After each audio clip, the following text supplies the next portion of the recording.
Bonjour à vous. Alors pour commencer cette vidéo, tout d'abord, bien sûr, je vous souhaite une très bonne année à tous. J'espère que vous avez vraiment profité des fêtes et que vous êtes partis pour attaquer l'année avec de bonnes résolutions. Et pour attaquer l'année, aujourd'hui, je vais vous présenter une vidéo avec le TRX. Je vous avais fait précédemment une vidéo des 7 meilleurs exercices selon moi pour travailler les pectoraux. Donc aujourd'hui, je fais la même chose, des 7 meilleurs exercices selon moi aussi pour travailler le dos. Je vous montre les exercices et je vous retrouve tout de suite après. Alors le premier exercice est un classique, le rowing classique du tirage donc au TRX. Donc là le corps penché presque parallèle au sol, le corps le plus droit possible. Là, il y a un alignement vraiment parfait, genoux, cheville, genoux, bassin, épaules, la tête, sommet de la tête aussi, tout est aligné. Donc là il y a un vrai contrôle sur le gainage lombaire.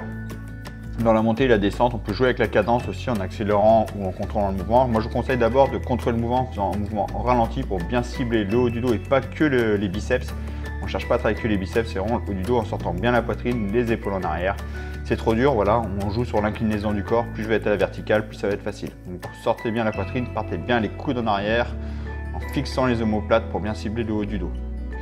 Donc là, on va chercher vraiment sur cet exercice-là à cibler l'arrière des épaules et les rhomboïdes, la fixation des omoplates pour resserrer les épaules en arrière en cherchant à tirer les bras en arrière, bras tendus pour faire une sorte de T. On va chercher à faire une sorte de T. Donc là, on a vraiment une grosse tension sur l'arrière des épaules, les trapèzes. Vu que le départ du mouvement, c'est là où ça va être le plus compliqué, je fléchis un peu les bras pour m'aider un petit peu les triceps pour prendre un peu d'élan et finir le mouvement en cherchant à fixer bien les omoplates et en maintenant une petite seconde en haut pour avoir une vraie tension sur le haut du dos. Encore une fois, les lombaires travaillent. Là, les lombaires travaillent parce qu'il y a toujours un maintien de la posture. Vous voyez là, les genoux, bassin, épaules, toujours alignés. Je suis un peu cambré, c'est ma cambre naturelle. Ça, c'est pas grave, ne changez pas ça, gardez votre cambre naturelle. Donc, je cherche bien à maîtriser mon gainage. Le gainage est maîtrisé, je cherche les fesses pour bien contrôler ma cambre de dos. Donc là, c'est du rowing en unilatéral, que d'un bras. Donc je fléchis un peu les jambes pour pas glisser, parce que j'ai tendance à glisser sur ce sol. Donc voilà, j'ai les pieds à plat au sol. Si vous ne glissez pas, vous faites que sur les talons. Et surtout l'alignement genoux, bassin, épaules, le corps droit. Et là, je cherche à amener l'omoplate en arrière encore, là, parce que c'est que sur un bras. Et vous voyez, l'autre bras à côté, c'est pour chercher à contrôler ma posture. Mon corps ne tombe pas en fait. Je garde toujours un alignement des épaules propre. Il n'y a pas l'épaule qui va s'écrouler plus que l'autre. Je monte bien les deux épaules en même temps. Je cherche surtout à tirer le coude en arrière, sortir bien la poitrine pour ressentir le haut du dos. Donc en unilatéral, on se concentre plus sur un mouvement que sur l'autre. Donc là, celui-là, c'est un exercice d'explosivité, vraiment pure explosivité. On va travailler vraiment toute la chaîne postérieure. Donc il y a les ischio-jambiers qui vont travailler, l'arrière des jambes.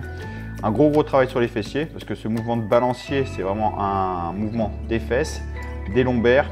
Et on finit avec une grosse tension sur le haut du dos, comme on a vu tout à l'heure pour le T, avec en plus un maintien de la position en haut. Donc gros travail sur les lombaires pour maîtriser la posture, pour maintenir la posture en place, gros travail sur les lombaires. Pour pas vous faire mal au dos, là, vous voyez, je me cambre, donc ma mobilité du dos me permet de bien me cambrer, mais pour pas me faire mal au dos, je serre les fesses, je contracte le haut des cuisses, je contracte bien les cuisses et je rentre le ventre pour maîtriser mon gainage. Ça va limiter le risque de me blesser dans le dos. En fait, ça va pas limiter, je ne vais pas me blesser le dos justement grâce à ça, en contrôlant bien mon gainage. Et à chaque fois, je maintiens un petit peu la position, vous voyez, je maintiens une bonne seconde en haut, les sangles tendus pour vraiment contrôler ma posture et mon gainage lombaire. Donc là, c'est un exercice combiné, travail de mobilité des hanches, travail des obliques et de rowing en unilatéral comme tout à l'heure. Donc je vais chercher à pivoter la main vers le sol, je reviens et je vais chercher le plus haut possible. Donc là, j'exagère un peu plus le mouvement, vous voyez, je vais chercher à toucher le TRX le plus loin possible pour travailler en plus les obliques. Les obliques, c'est la taille, je le répète. C'est le travail de la taille, du gainage sur les côtés. Là, je monte de l'autre côté, donc il y a une rotation des hanches et des genoux, bien sûr, pour tout suivre. Donc ce qui est intéressant dans cet exercice, c'est mobilité des hanches. Chercher à travailler la mobilité des hanches. On contrôle toujours son gainage, le bassin ne s'écroule pas, il y a toujours une maîtrise. Et je monte, je vais chercher le plus haut possible, c'est-à-dire il y a un travail sur le haut du dos, donc le rowing en unilatéral, plus le gainage des obliques pour maîtriser la posture et la rotation du corps. Donc c'est un exercice très complet, combiné, que je trouve très intéressant, qui fait appel à plusieurs groupes musculaires en même temps. Alors celui-ci encore un exercice très complet encore une fois, ça fait partie de mes préférés. Donc là encore une fois, il faut contrôler la posture des pieds, quand on a tendance à glisser, ça c'est un peu embêtant. Donc là vous voyez, je me laisse tomber le corps droit, je tire de façon énergique les coudes en arrière pour travailler le dos et je pivote sur le côté en tendant les bras et en maintenant la position. Voilà, je maintiens bien la position. Vous voyez, je ne finis pas les deux pieds à la verticale, hein, je suis légèrement penché vers l'avant.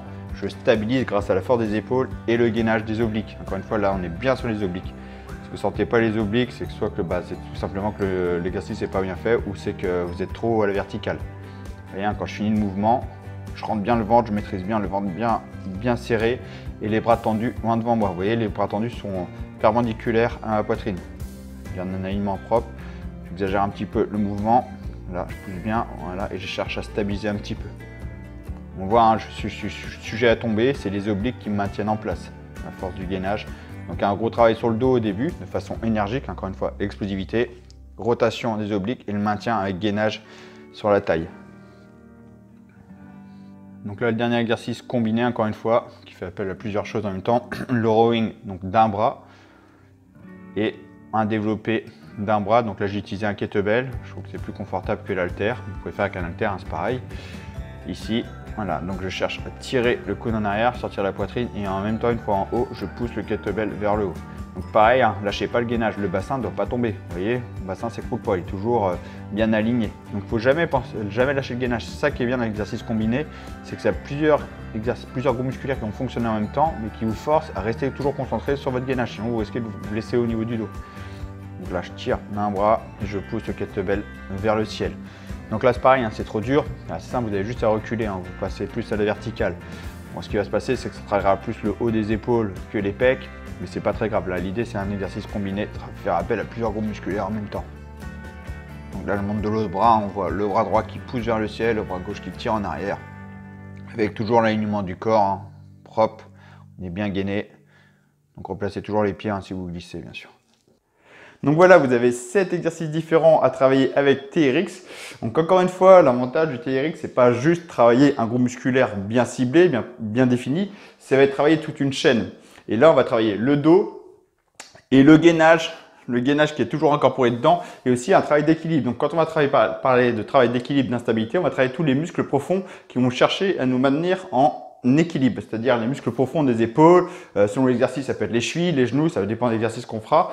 Mais là, ça va être beaucoup les épaules qui vont chercher à stabiliser et le gainage. Il y a des exercices en plus avec de la coordination pour faire appel à plusieurs groupes musculaires en même temps. Donc ça va être très intéressant. C'est vraiment les gros avantages de ce genre d'accessoires. Donc sur ce, c'est tout pour aujourd'hui. J'espère que cette vidéo vous a plu. Je vous montrerai d'autres exercices au TRX. La prochaine fois, ce sera sur le gainage. Vous allez voir, il y a de quoi faire pour travailler la sangle abdominale. C'est vraiment un excellent accessoire pour travailler le gainage. Donc je vous retrouverai prochainement pour le gainage. Donc sur ce, c'est tout pour aujourd'hui. J'espère que cette vidéo vous a plu. Si c'est le cas, n'hésitez pas encore une fois à liker, à partager et à vous abonner si ce n'est pas déjà fait. Et je vous retrouve à très bientôt pour une prochaine vidéo. Ciao, à bientôt.